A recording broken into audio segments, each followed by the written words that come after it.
Start कर लेते हैं सबसे पहले तो टालब्रोस के साथ। लगातार अच्छी खासी तेज़ी हम लोग को देखने को मिल रही है। एंड दोस्तों फाइनली टालब्रोस ये एक नैनो कैप वाली कंपनी थी, ठीक है, अभी ये टर्न होके माइक्रो कैप होते हुए देखने को मिली थी, एंड उसको भी टर्न होके अभी ये स्मॉल कैप में धीमे धीमे इंटर करते हुए देखने को मिल रही है। यस, अभी का अगर हम लोग इसका मार्केट कैप देखें तो 1000 करोड़ के ऊपर जाते हुए देखने को मिला है। बट यस, स्टिल हम लोग इसको माइक्रो कैप टाइप की ही कंपनी थोड़ा बहुत कंसिडर करेंगे, क्योंकि थोड़ी सी भी गिरावट अगर आ गई तो वापस ये 1000 करोड़ के नीचे यहाँ पे आ सकता है। सो ये बताने का मकसद क्या होता है कि micro cap, nano cap, small cap, yes, अब जितना नीचे जाओगे उतना उस स्टॉक में वॉलेटिलिटी भयंकर होगी, ठीक है। मतलब अगर देखा गया तो ये टाइप की जो कंपनी होती है ना, आराम से 50%, 60% गिर सकते हैं। अभी इतना गिरावट अगर कोई बर्दाश्त नहीं कर सकता है तो उन्होंने इन कंपनीज के बारे में सोचना नहीं चाहिए। तो कंपनियां बुरी नहीं है, कंपनी अपने अपने हिसाब से चलती है। जैसे कि अगर मैं बीच की बात करूं तो आप देख सकते हैं कंपनी कितना नीचे थी, 75% के आसपास क्रैश हुआ था। तो कोई गड़बड़ नहीं थी, कंपनी ऐसे ही चलती है। छोटी थी ना नैनो कैप, अभी आप देख सकते हो रॉकेट की तरह कितना ऊपर भाग रही, बीच में भी जबरदस्त गिरी थी 50-60%। तो ये चलता रहता है। तो इसलिए मार्केट कैप देखना बहुत इंपॉर्टेंट होता है। इसके चलते आपको एक अनुमान मिलता है, ये कोई गारंटी वाली स्कीम नहीं है। तो फिलहाल की अगर हम लोग बात करें, कंपनी का परफॉर्मेंस तो अच्छा ही देखने को मिल रहा है। देन हम लोग बात करेंगे दोस्तों तो पेटीएम। यस, पेटीएम का परफॉर्मेंस आज के दिन 5% की दमदार तेजी देखने को मिला। तेजी के पीछे का एक जबरदस्त रीजन भी देखने को मिल रहा है। हालांकि ओवरऑल परफॉर्मेंस की बात करें, आज भी कंपनी टॉप लेवल से 50% ऑलमोस्ट डाउन है। रीजन तो हर किसी को पता ही है, बहुत ही जबरदस्त ओवर वैल्यूएशन की ओर बुल रन चल रहा था ना, तो आईपीओ तो आपको पता ही है बुल रन में ही लेकर आते हैं। तो जो मुंह मांगी रकम मतलब आप डालोगे ना, उसमें ही हम लोगों को सारी चीज़ें मिल रही थी। इसके ऊपर भी अगर वो पैसे मांगते तो भी शायद से बाजार में पूरी तरीके से आईपीओ ओवर सब्सक्राइब यहाँ पे होना तय ही था। तो उसके बाद आपको पता है सारी चीज़ें अगर नंबर्स प्रॉपरली नहीं आएंगे तो पिटाई तो होती ही होती है। सो एनीवेज, आज के दिन के तेज़ी के पीछे का रीज़न क्या है? तो दोस्तों पेटीएम ने इंट्रोड्यूस किया है उनका एक नया इनोवेटिव प्रोडक्ट, जो कि अगर देखा गया तो जो साउंड बॉक्स हम लोगों को देखने को मिलता था, आप लोगों ने देखा ही होगा, ठीक है। आप जब भी पेमेंट यहाँ पे करते तो सेम साउंड बॉक्स उन्होंने लॉन्च किया। किसके लिए? तो पॉकेट साउंड बॉक्स यहाँ पे उन्होंने लॉन्च किया है। मतलब ये जो डिवाइस है ये पोर्टेबल है, एंड खास करके ये किस मर्चेंट को यहाँ पे वो प्रोवाइड करने वाले, जैसे कि ऑटो ड्राइवर्स की बात करें, इलेक्ट्रिशियंस की बात करें, डिलीवरी जो एजेंट्स रहते हैं उनको ये प्रोवाइड यहाँ पे करने वाले हैं। अभी आप ये भी सोचोगे कि जो मशीन रहती थी इतना अच्छा खासा, मतलब हम कह सकते हैं वजनदार रहता है और साइज़ भी उसका बड़ा रहता है। तो दोस्तों पेटीएम ने बताया है कि जो साउंड बॉक्स उन्होंने अभी जो पोर्टेबल डिवाइस लॉन्च किया है, ठीक है, वो लिटरली मतलब एक डेबिट कार्ड की तरह आप लोगों को इतना छोटा रहता है ना, उतना आप लोगों को देखने को यहाँ पे मिलने वाला है। तो बिल्कुल भी इस चीज़ के चलते कोई डरने की ज़रूरत नहीं कि इतना बड़ा बॉक्स कैरी कैसे करेंगे। तो ये साउंड बॉक्स से रिलेटेड जैसे हम लोग को खबर सामने आती हुई देखने को मिली, पॉकेट साउंड बॉक्स, तो हम लोग को अच्छी खासी तेज़ी देखने को मिले, क्योंकि इसी चीज़ के चलते पेटीएम ने बहुत अच्छा खासा रेवेन्यू भी कलेक्ट यहाँ पे किया है। सो बात करेंगे दोस्तों तो जोमेटो की भी कहानी बिल्कुल सेम ही है। टॉप लेवल से अभी भी देखा गया तो 30-35% डाउन ही देखने को मिल रहा है। हाँ, मैंने एक पॉइंट आप लोगों को ज़रूर कहा है कि मान लीजिए किसी ने जोमेटो यहाँ पे ख़रीदा होगा, फिर भी अगर वो चाहे तो कंटिन्यू यहाँ पे कर सकता है। ये कोई रिकमेंडेशन नहीं, बट येस बहुत समय आपको रुकना पड़ेगा। देखिए कंपनी आज भी लॉस में ही है, बट फिर भी जोमेटो के पास एक सबसे बड़ा एडवांटेज क्या है कि येस इनके मार्केट में दो ही प्लेयर है, एक है जोमेटो और दूसरा है स्विगी। एंड स्विगी की भी अगर हम लोग बात करें तो वो भी हम लोग को लॉस में ही चलती हुई देखने को मिल जाती है। हाँ, एक अच्छा खासा कॉम्पिटिटर उनको ओएनडीसी की ओर से हम लोग को होते हुए ज़रूर देखने को यहाँ पे मिल रहा है।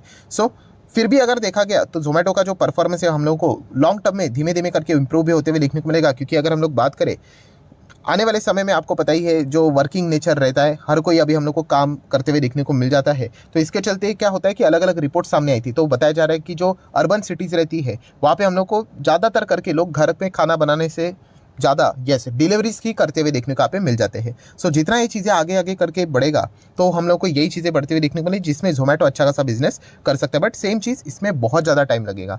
नेक्स्ट अगर हम लोग बात करेंगे ओरिएंट ग्रीन पावर, हमारा ही एक पेनी स्टॉक, ठीक है, 5 रुपये के नीचे दिखा था, अभी कितना चल रहा है 15 के आसपास, ठीक है। इसमें कोई बहुत बड़ा पैसा लगाना नहीं होता है, बेवकूफ़ी होती है अगर इसमें बहुत बड़ा पैसा लगाना है, क्योंकि अगर आप देख सकते हैं लेफ्ट टू राइट ये कंपनी बिल्कुल पूरी तरीके से डिस्ट्रॉय। बट फिर भी इसका जो सेक्टर है थोड़ा बहुत हम लोग को हलचल करते हुए देखने को मिला। सेम सुजलॉन कैसा है वैसे ही आप इसको कंसिडर कर सकते हो। ज़्यादा पैसा लगाना, अगेन कह रहा हूँ दोस्तों, अक्लमंद की बात यहाँ पे नहीं है। हाँ, लक चल गया तो फिर आप बोल सकते हो कि सर देखिए मेरा पैसा बन गया करके, तो अच्छी बात है, कॉन्ग्रेचुलेशन, एडवांस में ही बोल रहा हूँ। बट अगर कुछ 19-20 हुआ एंड अगर स्टॉक गिरा 4-5 रुपये पे आया, तो वापस वो कभी इस लेवल पे आएगा भगवान ही जाने। तो ऐसा हम लोगों को काम यहाँ पे नहीं करना है, फंडामेंटल स्ट्रॉन्ग शेयर में जाना है एंड ऐसे ही कंपनीज में जाना है। तो मैंने आपको बताई है हमारा कॉन्सेप्ट कौन सा है, रद्दी स्टॉक्स हम लोग इनको बोलते हैं। रद्दी स्टॉक्स मतलब क्या, आप स्क्रैप अपने घर के जो न्यूज़पेपर रहते हैं उनको बेचने के बाद जो भी आपको मिलता होगा 100 200 300 400 500 वॉटेवर, हाँ ऐसे पैसे से आप क्या कर सकते हैं, इन स्टॉक्स में खेल सकते हो। बट अगर आप अपनी मेहनत की कमाई, सैलरी का पोर्शन, इंपॉर्टेंट पोर्शन अगर इनमें इन्वेस्ट करना स्टार्ट करोगे तो बहुत ज़्यादा दिक्कतें फिर यहाँ पे हो सकती है।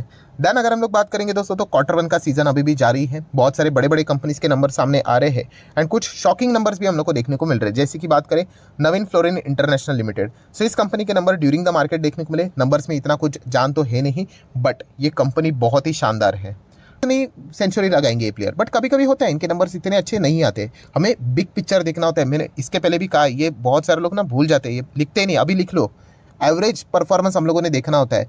स्कोर में भी देखते हो कि नहीं क्रिकेट का, कि इसका एवरेज स्कोर कितना है। ठीक है, एवरेज स्कोर अगर किसी का 50 है 60 है, इसका अर्थ क्या है कि हर मैच वो 50 60 मारेगा? नहीं होगा, कभी 100 भी मारेगा, कभी 0 पे भी आउट होगा, हो गया एवरेज 50 का।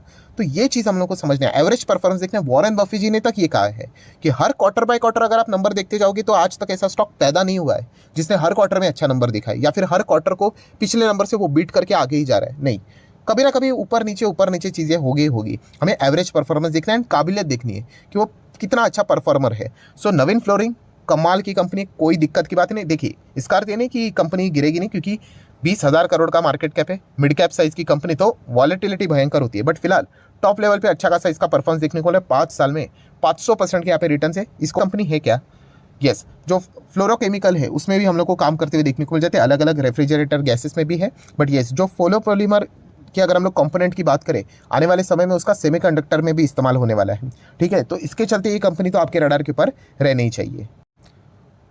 देन अगर हम लोग बात करें नेक्स्ट तो सुमितोमो केमिकल, यस, इसमें भी अगर हम लोग देखा गया तो नंबर्स बिल्कुल एनर्जेटिक नहीं है, गिरावट ही देखने को मिल रही है। सुमितोमो केमिकल जो जिस सेक्टर में, वहाँ पे हमारा ऑलरेडी एक ज़बरदस्त प्लेयर है पीआई इंडस्ट्री, जो कि सेकंड नंबर पे था, अभी फर्स्ट नंबर पे जा चुका है। सो वो सबसे अच्छा परफॉर्मेंस यहाँ पे देता है। सुमितोमो भी देखा गया तो कोई खराब कंपनी नहीं, बट यस कंपेरेटिवली देखा गया तो ओके इनका स्लो ऐसा परफॉर्मेंस चलता है। मतलब अगर हम देखेंगे 2020 से लेकर अभी तक का परफॉर्मेंस 75% के आसपास, जापानीज की कंपनी आप सभी लोगों को पता है, तो इनका परफॉर्मेंस भी वैसा ही रहता है जापान की मार्केट की तरह। आईएक्स को तो हम लोग डेली बेसिस के ऊपर ट्रैक करते हैं, आज के दिन कोई खबर आई तो ऐसा कुछ भी नहीं, नॉर्मल ट्रेडिंग होते हुए देखने को यहाँ पे मिल रही है। देन अगर हम लोग आईएक्स की बात करें तो नुवामा तो आप सभी लोगों को पता ही है, उन्होंने इनके जो टारगेट है वो नंबर्स के बाद हम लोग को कट करते हुए देखने को यहाँ पे मिल रहा है, तो चलता रहता है, ये नॉर्मल सी बात है। नेक्स्ट बात करेंगे टाटा पावर, आज के दिन जरूर रडार के ऊपर था क्योंकि अच्छी तेजी फ्राइडे के दिन देखने को मिली थी। निर्मला सीतारामन जी के अच्छे स्टेटमेंट के चलते अच्छी तेजी देखने को मिली थी एंड तेजी अभी भी बरकरार है, ज़्यादा कुछ हम लोग को गिरावट देखने को यहाँ पे नहीं मिली। देन हम लोग बात करेंगे दोस्तों तो आरबीआई, यस, आरबीआई एक बैंक के ऊपर ज़्यादा फोकस रखते हुए देखने को मिल रहा है एंड वो बैंक है दोस्तों कोटक महिंद्रा बैंक। यस, अच्छी बैंक है, फंडामेंटल स्ट्रॉन्ग है, बट यस जो इसका टारगेट रहता है 5 साल में दोस्तों पैसा डबल करने का, टोटली उसको ये कंपनी फ्लॉप कर चुकी है। आप देख सकते हैं 5 साल में केवल 40%। सो इसमें हम लोग को एक और पॉइंट जो ऑलरेडी मैं आपको सिखा चुका हूँ, बट वो वापस आपका रिवीजन हो जाता है। कौन सा, कि मार्केट में कोई ये फिक्स फॉर्मूला नहीं है कि लार्ज कैप है तो 5 साल में होगा ही होगा डबल करके, कुछ भी नहीं है। मैं ऐसे भी आपको स्टॉक दिखा दूँ 5 साल में जिनका डबल भी नहीं हो रहा है, और ऐसे भी स्टॉक दिखा दूँ जिन्होंने 3-3 गुना पैसे बनाए हैं। सो हम एवरेज बात यहाँ पे करते हैं एनीवेज। सो कोटक महिंद्रा की बात करें, देखिए पैसा यहाँ पे आपका डूबेगा नहीं, कोविड के चलते भी ज़बरदस्त क्रैश होता, बट उसके बाद वापस रिकवरी हुई थी, यस, बट पैसा स्लो बन जाएगा। ठीक है, एवरेज रिटर्न्स आप लोगों के टाइम वैल्यू ऑफ मनी के हिसाब से कम बनेंगे। बट देखा गया तो कोटक महिंद्रा बैंक में अभी हुआ क्या है, सबसे बड़ा प्रॉब्लम आप सभी लोगों को पता ही है कि ये जो बैंक को जिन्होंने बनाया है यहाँ पे उदय कोटक जी, वो अभी हम लोग को रिटायर होते हुए देखने को मिलने वाले हैं। मतलब बोर्ड में तो रहेंगे बट उनका पार्टिसिपेशन मैनेजमेंट में यहाँ पे देखने को नहीं मिलेगा। सो आरबीआई यहाँ पे क्या चाहती है कि उदय कोटक जी तो यहाँ पे बाहर जाने वाले, तो इसके चलते next CEO Kotak Mahindra bank तलाश कर रही है। बट आरबीआई वांट कि कोई आउटसाइडर होना चाहिए, बैंक के अंदर का कोई व्यक्ति, कोई भी पर्सन जो रहेगा, मैनेजमेंट की कोई भी व्यक्ति, ठीक है, चाहे उसको कितने भी वोट्स पड़े, उस आरबीआई चाहती है कि नहीं, उनको यहाँ पे आप लोगों ने क्या करना है, सीईओ एज अ नियुक्त करना नहीं है। सो ये फिलहाल तो हम लोगों को खबर चलते हुए देखने को मिले, अभी ये कोई ऑफिशियल खबर नहीं, रिपोर्ट के जरिए यहाँ पे चल रही है। सो इस खबरों के चलते होता क्या है, यस, अनसर्टेनिटीज देखने को मिलती है कि कौन आएगा कौन नहीं आएगा, आरबीआई अलाउ करेगा नहीं करेगा, तो ये पॉइंट के चलते थोड़ा सा परेशानी हम लोग को कोटक में ज़रूर देखने को यहाँ पे मिल सकती है। नेक्स्ट